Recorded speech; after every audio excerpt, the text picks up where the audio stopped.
बिस्मिल्लाहिर्रहमानिर्रहीम। जिसने previous lecture number 1 पे स्टार्टिंग सी प्लस प्लस का इंट्रोडक्शन पढ़ा था और इसके अलावा इसकी 2 हेडिंग्स डिस्कस की थी और उनको समझा था। तो अब हम लोग यहाँ पे हेडिंग 3.3 से स्टार्ट करेंगे और कोशिश करेंगे कि लंबा से लंबा जो है ना जितना हो सके टॉपिक हम लोग कवर करें। तो हमारे पास आ जाता है नेक्स्ट हेडिंग आ जाती है input output handling in C plus plus, जो कि चैप्टर का नेम भी है और हम लोग इसको बहुत अच्छे से समझ चुके हैं। अब यहाँ पे मैं आप लोगों को रिवीजन करवा देता हूँ। Input output handling in C plus plus का बेसिकली मैंने क्या मतलब बताया था कि यूजर का डेटा लेना या उसको स्क्रीन पर दिखाना। अब यूजर का डेटा लेना क्या कहलाएगा, हमारे पास इनपुट कहलाएगा और ये किस फॉर्म में लिया जाता है, कीबोर्ड की शक्ल में, कीबोर्ड की शक्ल में लिया जाता है। और आउटपुट क्या कहलाएगा, उसे स्क्रीन पर दिखाना है या उसको प्रिंट करना। ये हम लोग स्टार्टिंग में भी कवर कर चुके हैं। Input output handling in C plus plus याद है, जो लेक्चर नंबर 1 में हमने पहले पेज में ये चीज समझ चुके थे। अब नेक्स्ट आ जाते हैं हमारे पास, यहाँ पर हमारे पास सी प्लस प्लस में इनपुट या आउटपुट के लिए हेडर फाइल्स होती हैं। जस्ट लाइक आपको यहाँ पे स्क्रीन पर शो करवा दूँ, एक हमारे पास यहाँ पे इन्होंने फाइल दी हुई है जिसको मैं अगर आपको शो करवाऊंगा तो ये अगर आपको नजर आ रही होगी iOS स्ट्रीम। जस्ट लाइक हमारे पास एक और इसकी एग्जांपल होगी जो कि मैं आपको यहाँ पर स्क्रीन पे भी शो करवा सकता हूँ। आपको स्क्रीन में उम्मीद है नजर आ रही होगी हैश इंक्लूड आइकॉन io.h, जो कि कैच और कैच के लिए यूज की जाती है। समझ में आई? और एज यूजुअल मैं आपको रिवाइज करवा दूं, मैं आप लोगों को ऑलरेडी बता चुका हूँ कि iOS स्ट्रीम किसके लिए यूज होती है। जल्दी से कमेंट करें। और अब हम लोग नेक्स्ट टॉपिक पे चलते और आ जाते हैं आउटपुट फंक्शंस, जिसमें साउट स्टेटमेंट सबसे पहले आ जाते हैं। साउट की स्टेटमेंट अब ये समझ लेते हैं हम लोग जल्दी से। सी प्लस प्लस का स्टैंडर्ड आउटपुट फंक्शन होता है ये साउट, और मॉनिटर पर रिजल्ट शो करता है। जस्ट लाइक अगर मैं आपको यहाँ पर दिखा दूँ, शो कर दूँ, यहाँ पर एग्जाम्पल के तौर पे इन्होंने हमें ये प्रोवाइड कर दिए, जैसे कि माय फर्स्ट प्रोग्राम और बाहर इन्होंने साउट लिखा।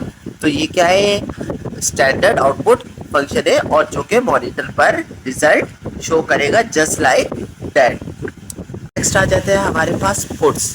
अब ये पुट्स का क्या फंक्शन है, बेसिकली ये पुट्स एक स्ट्रिंग को जनरेट करेगा। अब सवाल ये आता है कि स्ट्रिंग क्या है, तो हमने ये चीज टाइम में बहुत अच्छे से क्लियर कर चुके हैं कि स्ट्रिंग होता क्या है। स्ट्रिंग बेसिकली नंबर्स, अल्फाबेट्स या किसी भी सिंबल्स का एक पैटर्न होता है जो सिलसिले से अरेंज हो, जिनका एक सीक्वेंस हो। तो ये बेसिकली पुट्स करता क्या है, ये पुट्स क्या करता है, एक स्ट्रिंग को जनरेट करता है और उसके बाद ऑटोमेटिकली हमारे पास न्यू लाइंस जनरेट होना शुरू हो जाती है। तो ये हमारे पास पुट्स का ये फंक्शन होता है। जस्ट लाइक इन्होंने देखे अगर पुट्स लिखा, उसके बाद यहाँ पे मैं शो करवा दूं माय फर्स्ट प्रोग्राम लिखा। अब इसके नीचे की लाइंस ऑटोमेटिकली जनरेट हो जाएगी। बस इनपुट आ जाते हैं, तो इनपुट फंक्शन में सबसे पहला आ जाता है हमारे पास सिन स्टेटमेंट। बेसिकली हमारे पास क्या, हमारे पास यूजर क्या से हर वैल्यू C++ लेने के लिए प्रोग्राम का क्या होता है, एक जस्ट लाइक बेसिक अगर मैं आपको यहाँ स्ट्रक्चर पर होता है दिखा दूं, और यही तो बेसिक इसका स्ट्रक्चर 3 पार्ट्स पर मुश्तमिल होता है। अगर मैं यही यहाँ पर 3 आपको पार्ट्स स्क्रीन पर बेसिकली करवा C++ सकता के हूँ। तो हिस्से होते अब हैं नेक्स्ट वन आ और जाता है पूरे हमारे पास, कंप्यूटर इसके को बाद ऑर्गेनाइज करके रखते हैं। जैसे कि अगर अब ये कैच क्या कंप्यूटर करता के है, अंदर बेसिकली जब भी ये हमारे भी पास कोई भी हमारे इनपुट पास हो, क्या, सीन यूजर साउट से कोई फंक्शन परफॉर्म हो रहा सिंगल है, तो ये करैक्टर 3 लेने के पार्ट्स लिए इसको क्या यूज करके होता है। रखते पर बेटा यहाँ पर आप लोगों को रखते एक बात ताकि समझनी कंप्यूटर पड़ेगी क्या कि लैग ये हैंग ना हो और स्क्रीन पर कंप्यूटर इसको करैक्टर शो समझकर इजीली नहीं तौर पे करता। रन समझ में कर ये बात सके। आपको समझनी पड़ेगी। और इसका हेडर यहाँ पे हमें प्रोवाइड किया हुआ है। अगर सेकंड लाइन पे आप लोग देख सकते हैं con.ioh, जहाँ पर मैं अगर पॉइंट लगा दूं तो आप लोगों को समझ में आ जाएगा। और जहाँ पे नीचे ये सब क्या है, ये हमारे पास इनके प्रोग्राम्स गिवन है। इंशाल्लाह अगर आप लोगों की जो है ना कमेंट्स आए तो इसके प्रोग्राम्स पे भी हम एक डिटेल वीडियो बना लेंगे। फिर अगर नेक्स्ट वन आ जाता है हमारे पास, अगर देखें तो कैच। बस उसमें और इसमें ये डिफरेंस है कि इसमें एंड में ई है और इसमें क्या करता है, इसमें सिंगल कैरेक्टर भी लेता है पर साथ ही साथ इसको स्क्रीन पर शो भी करवाता है। इसमें और उसमें यही डिफरेंस है। अगर किसी ने बोला सिर्फ ई का है तो ये गलत बात है। इसमें क्या है, ये हमारे पास कैरेक्टर्स लेकर स्क्रीन पर भी शो करवाता है, जबकि हमारे पास पहले वाला जो गैश था वो स्क्रीन पर शो नहीं करवाता था। क्लियर बात। अब नेक्स्ट वन हम लोग चलते हैं, आ जाता है गैचर। अब बेसिकली ये भी क्या सिंगल करेक्टर के लिए ही यूज किया जाता है, इसके थ्रू भी सिंगल करेक्टर इंटर होता है।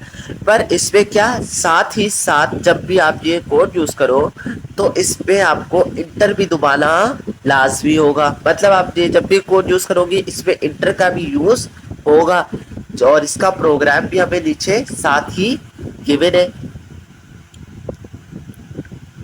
अब नेक्स्ट वन पे हमारे पास चलते हैं। अब नेक्स्ट वन हमारे पास क्या है, गेट्स।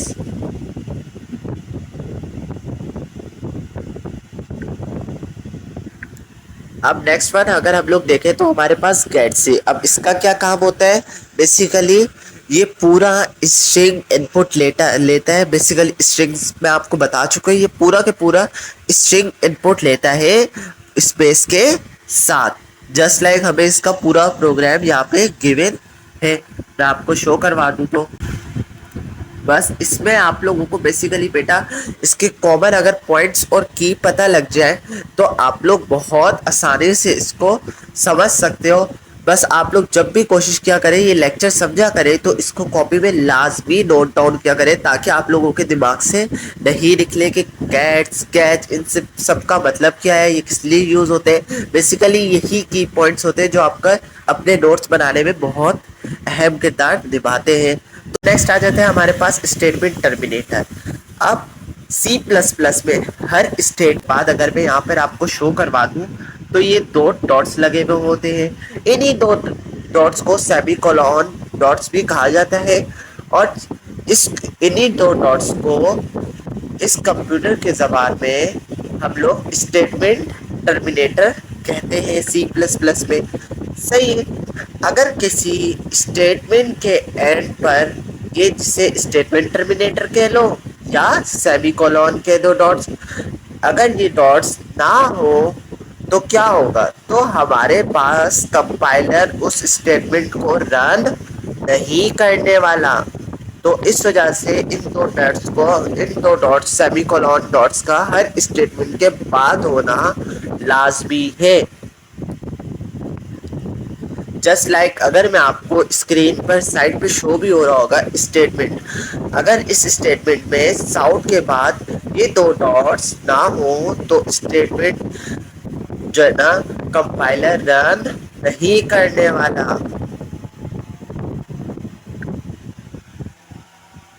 अब नेक्स्ट आ जाते हैं हमारे पास एस्केप सीक्वेंसेस।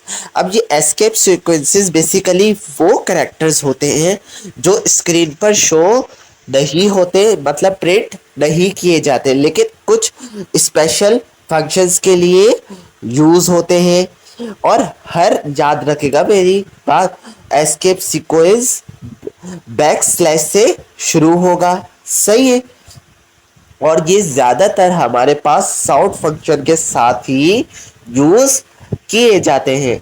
अब ज़्यादा हमारे पास मोस्ट कॉमनली एस्केप सीक्वेंसेस हमें नीचे दिए हुए, जस्ट लाइक हमारे पास अगर फर्स्ट देख ले तो देखें सारे कॉमन देख रहे हैं आप, जितने भी हमारे पास एस्केप सीक्वेंसेस सारे किससे शुरू हो रहे, बैक स्लैश से।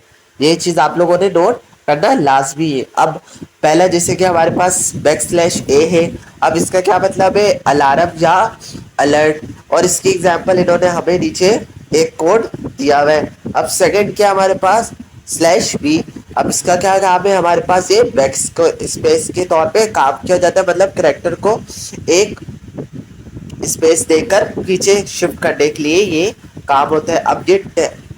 अब यहाँ पे नेक्स्ट है हमारे पास स्लैश टी। अब इसका क्या मतलब है, इसका मतलब है कि टैप टैप करना। अब इसका क्या काम, नेक्स्ट है हमारे पास स्लैश एन। अब इसका क्या काम है, ये कर्सर को व्यू लाइन में ले जाता है। अब नेक्स्ट हमारे पास कोड देख ले तो हमारे पास स्लैश आर। अब ये क्या होता है, ये भाई कैरेज रिटर्न है। इसका मतलब है ये कर्सर को लाइन के स्टार्टिंग पॉइंट पे मूव करवाता है। अब नेक्स्ट है हमारे पास बैक स्लैश है। अब इसका क्या मतलब है, ये हमारे पास कर्सर को बैक स्लैश करता है। समझ में आई। बना रहा था हमारे पास ये डबल ब्लैक बैक स्लैश। अब इसका क्या मतलब है, ये हमारे पास बैक स्लैश प्रिंट करने के तौर पर आता है। अब नेक्स्ट हमारे पास आ जाता है ये, अब ये जो है बेसिकली इसको सिंगल कोड भी कहा जाता है। अब ये किसके तौर पे हमारे पास काम आता है, एपस्ट्रॉफी या कोड को प्रिंट करने के तौर पे यूज़ होता है। अब नेक्स्ट है हमारे पास यहाँ पे डबल कोड। अब ये किस लिए यूज़ होता है हमारे पास, ये डबल कोड को प्रिंट करने के लिए यूज़ किया जाता है। अब इसी के साथ हमारी कौन सी एस्केप सीक्वेंसेस भी टॉपिक कंप्लीट होता है।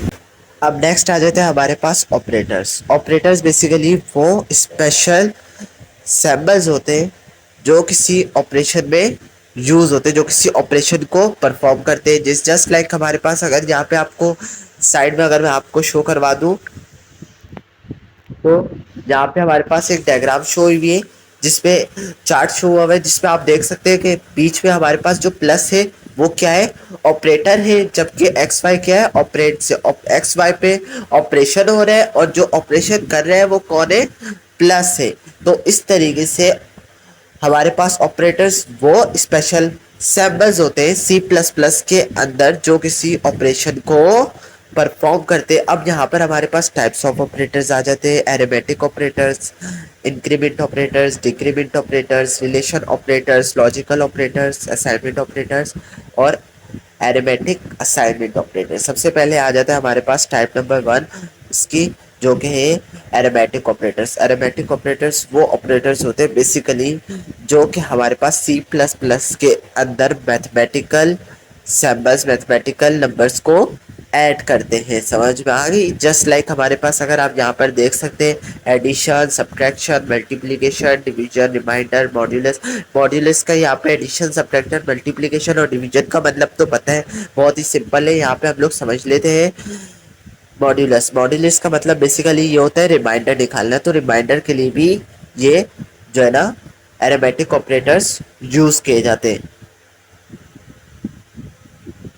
पर आप लोगों को एक और चीज़ भी क्लियर होनी चाहिए कि डिवीजन ऑपरेटर्स सिर्फ और सिर्फ इंटीजर्स के साथ यूज़ होते हैं। जस्ट एग्जांपल अगर हम लोग यहाँ पे देख लें तो 5/2 को डिवाइड करने पे हमारे पास रिमाइंडर 1 बच रहा है। तो ये है हमारे पास एक की पॉइंट जो आपको लाजमी पता होना चाहिए। अब नेक्स्ट हम लोग चले तो हमारे पास आ जाता है develop a simple calculator in C++ by using operators. ये एक असाइनमेंट है